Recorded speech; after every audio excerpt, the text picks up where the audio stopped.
tanggal 23 Agustus 65, kemarahan Soekarno terhadap neokolonialisme dan imperialisme itu sudah memuncak. I hate imperialism. I detest colonialism. And I fear the consequences of their last bitter struggle for life. We are determined that our nations and the world as a whole shall not be the plaything of one small corner of the world.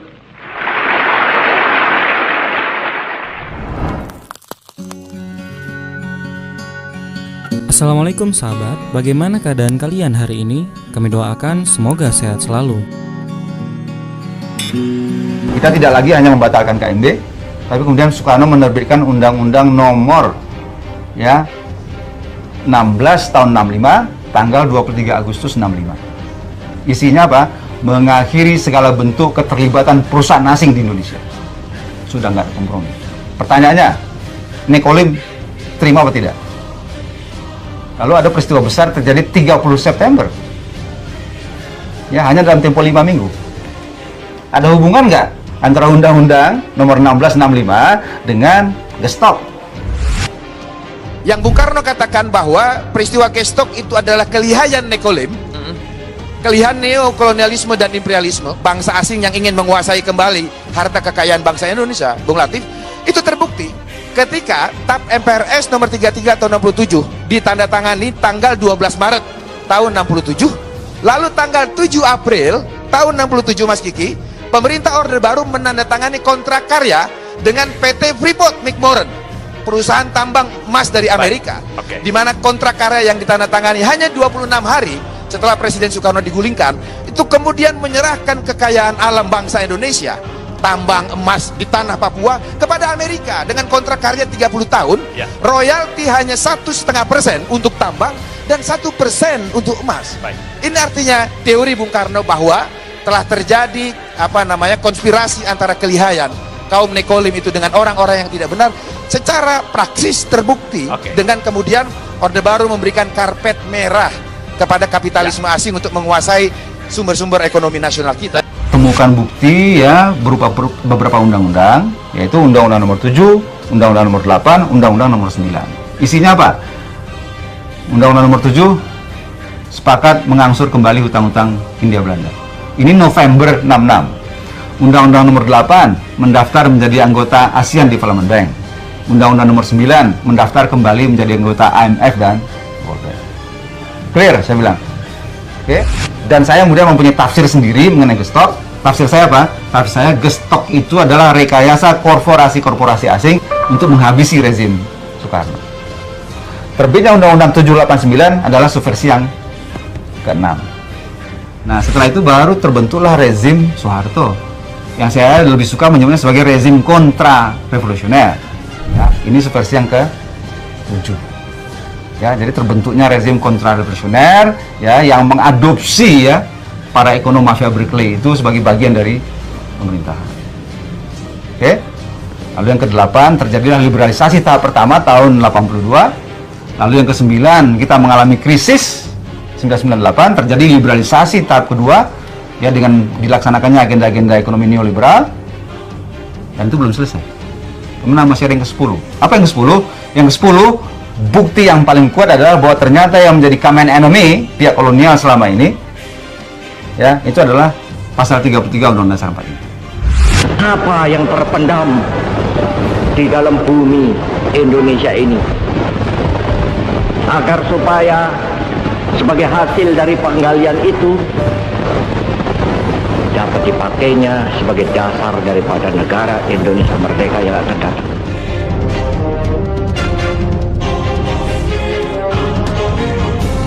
Maka tahun 2002 terjadilah upaya amandemen terhadap pasal 33. Nah, ini adalah subversi yang ke-10. Jadi saya kira jelas apa yang sedang terjadi gitu. Kalau kita konsisten dengan cita-cita proklamasi amanat konstitusi sampai kepada pasal 33, maka hampir boleh dikatakan sangat terbatas tempat bagi ekspansi kapitalisme di Republik ini. Nah, jadi itulah yang terjadi di dalam sistem Fir'aun sekarang ini, bahwa pemerintah itu didesain hanya untuk mengambil hutang dari bank, menghabiskan melalui APBN dan proyek, kemudian memajaki rakyat. Karena itu pajak semakin hari semakin tinggi, semakin banyak, semakin tinggi, semakin banyak. Nah, jadi kalau digambarkan, ya kan, wilayah domestik nasional itu adalah demokrasi.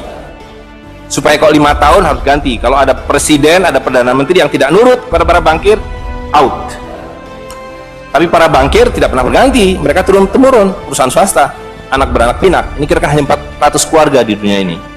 Maka apa yang harus kita lakukan adalah membalik seperti yang mereka dulu lakukan. Yang mereka dulu lakukan adalah mengambil emas dan perak dari orang tua kita, mereka lebur menjadi batangan, dia simpan di berangkas, dan kepada kita dikasih toilet paper ini, kata Mahathir Muhammad. Tukarkanlah menjadi emas dan perak, menjadi dinar dan dirham, dan kemudian gunakan untuk muamalah. Karena Nabi sudah mengatakan akan datang satu zaman di mana yang semua yang kamu miliki tidak ada harganya, kehabisan nilai, kecuali dinar dan dirham, kecuali emas dan perak. How to start? Ya, seperti Neno. Bagaimana sekarang Neno mau mulai untuk, apakah Neno akan mengganti hidup Neno? Bagaimana cara? Ya, mulailah dengan menukarkan uang-uang ini sebelum kehabisan nilai. Semakin banyak kita mengedarkan uang rupiah, semakin miskinlah kita. Gitu. Dulu dengan 2 rupiah dapat 1 gram emas, sekarang 2 rupiah wujudnya saja tidak ada. Gitu. Jadi semakin banyak kita menggelontorkan uang kertas itu, semakin miskin kita. Lain dengan ini. Karena ini kan mudah. 1000 jadi 100.000 tinggal rubah angka.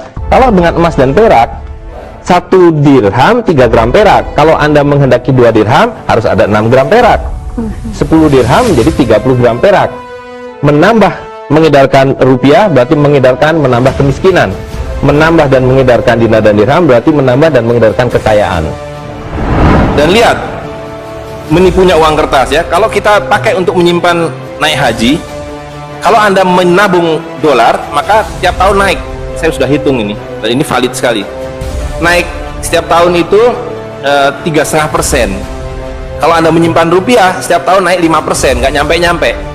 Tapi kalau Anda menyimpan dinar, maka dia akan turun 8% setahun. Dengan dinar, dulu naik haji 1 orang, sekarang bisa naik haji 4 orang.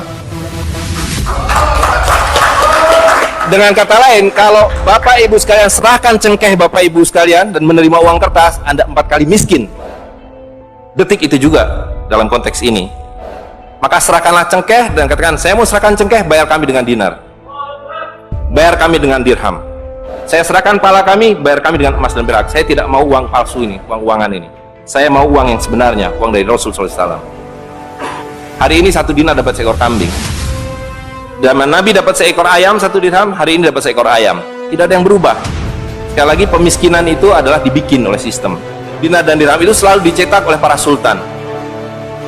Jadi lihat, ketika para sultan berkuasa, para sultan berikan emas dan perak pada rakyat.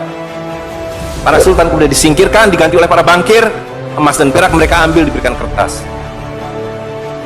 Itu yang terjadi dari abad ke-19.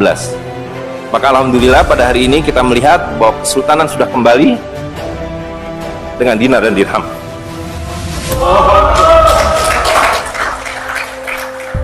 Dan ini adalah awal berakhirnya sistem riba.